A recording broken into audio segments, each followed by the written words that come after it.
અંકલેશ્વર જીઆઈડીસીમાં મોર મૃતક પ્રકરણમાં રાલિસ ઇન્ડિયા કંપનીના અધિકારીઓને જવાબ લેવામાં આવ્યા હતા।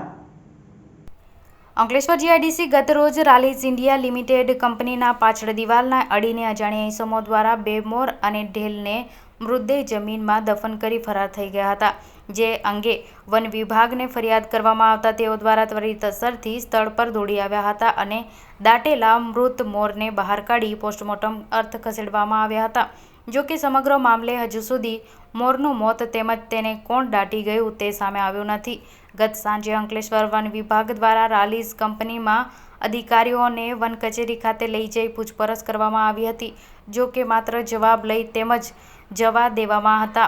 પોલીસ દ્વારા પ્રાથમિક પોસ્ટમોર્ટમ દ્વારા વીજ કરંટ લાગ્યો હોવાનું સામે આવ્યું હતું। રાલિસ કંપની નજીક હાઈટેન્શન લઈ પસાર થયા છે, જેને લઈ કરંટ લાગતા મોત થયું હોવાનું પ્રાથમિક 3 નજરે પડી રહ્યું છે।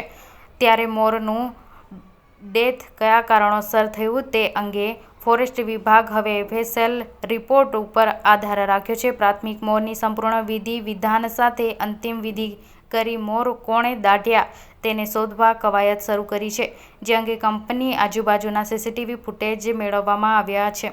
જો મોરને દાટનાર ઈસમ મળે તો કઈ કંપનીમાં થયું અને કોણે આમ કરાવ્યું તે સામે આવે એમ છે, તેમ વન વિભાગના વિસ્તરણ અધિકારી ડીવી ડામોરે જણાવ્યું હતું।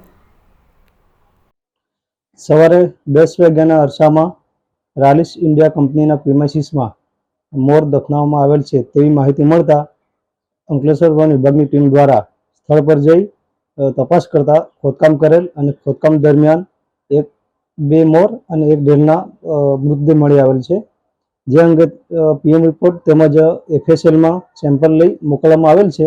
જે સેમ્પલ દરમિયાન જે પણ રિપોર્ટ આવે તે મુજબ આગળની કાર્યવાહી કરવામાં આવશે। વધુમાં જણાવવાનું કે આજુબાજુના વિસ્તારમાં રાલિસ ઇન્ડિયા કંપની તેમજ આજુબાજુના વિસ્તારમાં તપાસ કરતા ઉપર હાઈટેન્શન લાઈન જતી હોય પ્રથમ દ્રષ્ટિએ એવું પણ મનાય છે કે કુદરતી કાં તો પ્રાણ દ્વારા મોતનું મૃત્યુ થઈ હોય એવું માની શકાય છે।